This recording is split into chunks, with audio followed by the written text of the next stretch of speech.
احنا معانا الزميل عصام نبوي رئيس تحرير صحيفة الدستور وموقع الدستور الإلكتروني. أستاذ عصام مساء الخير. مساء النور يا أستاذ محمد. مساء النور. البقاء لله في الزميلة ميادة. الحمد لله على كل حال، ربنا تقبلها عنده من الشهداء. ربنا تقبلها. احنا عايزين نعرف ايه اللي حصل يا أستاذ عصام.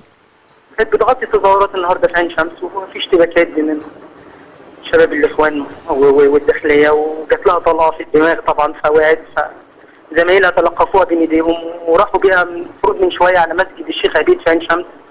ومنتظرين سيارة إسعاف وبلغنا أهلها والحمد لله على كل حال، ربنا سبحانه وتعالى تقبلها إن شاء الله. طيب أنا عايز أسأل يعني أنا عايز أسأل ميادة دلوقتي هل ما زالت في نفس المسجد أم تم نقلها المستشفى؟ لا هي في مسجد الشيخ عبيد دلوقتي، في مسجد الشيخ عبيد في عين شمس، ومنتظر سيارة إسعاف عشان ننقلها إن شاء الله، والزمايل كلهم معاهم هناك وناس أعضاء من النقابة. هاتوا لنا صورة ميادة يا جماعة، هاتوا لنا صورة الشهيدة ميادة. دي زميلتنا ميادة الشهيدة ميادة رحمة الله عليها معانا على يعني على الشاشة يا أستاذ عصام.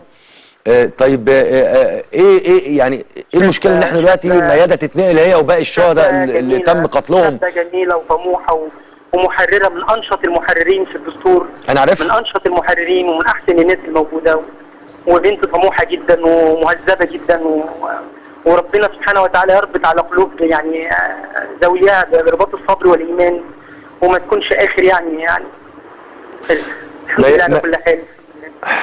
يعني انا استاذ عصام انا عايزك تتماسك شويه، انا عارف انك انت بتتعامل بروح الاخ الكبير. دم على الارض، دم بلاديه، دم جوه على الارض، شباب طاهر نقي، حتى يعني الزميل غير مؤمن، اي زميل محرر صحفي في اي مؤسسه غير مؤمن، ممكن في لحظه ما يكونش موجود، وتحقيقات كلها طبعا يعني ما انا مش عايز اقول لحضرتك يعني الدم بيروح بيغدر فين، يعني مش عارفين الطلقه منين، مين اللي بيضرب، مين اللي بيشتبك، ناس طالعه كل يوم بتقتل وبتحصد انفس بريئه بلا طائل وبلا.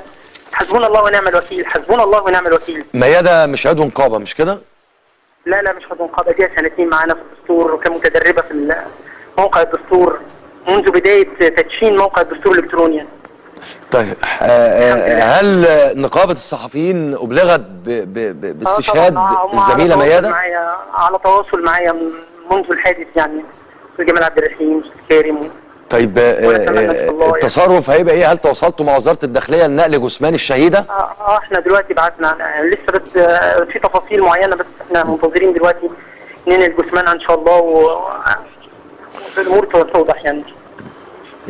يعني خالص التعازي ليك يا استاذ عصام ولكل اسره الجماعه الصحفيه، وعلى وجه الخصوص بصحيفه الدستور وبموقع الدستور الالكتروني، وخالص التعازي لاسره الزميله ميادة، بنت في عمر الظهور اهي فقدت حياتها علشان الارهاب. اشكرك الزميل عصام نبوي، البقاء لله مره ثانيه، ويا ربنا يا رب يعني يتغمدها برحمته هي وكل شهداء الوطن من جيش وشرطه واهالي، ومره في الشوارع خارجين من بيوتهم مش عارفين رايحين فين، ولا عارفين ان هم رايحين لقدرهم، وفي النهايه بيموتوا برصاصه، وبتستهدفهم رصاصه غادره، رصاصه طايشه من شخص طائش، من راجل غير نبيل، من راجل ملوش علاقه بهذا الوطن نهائي ولا بالانسانيه.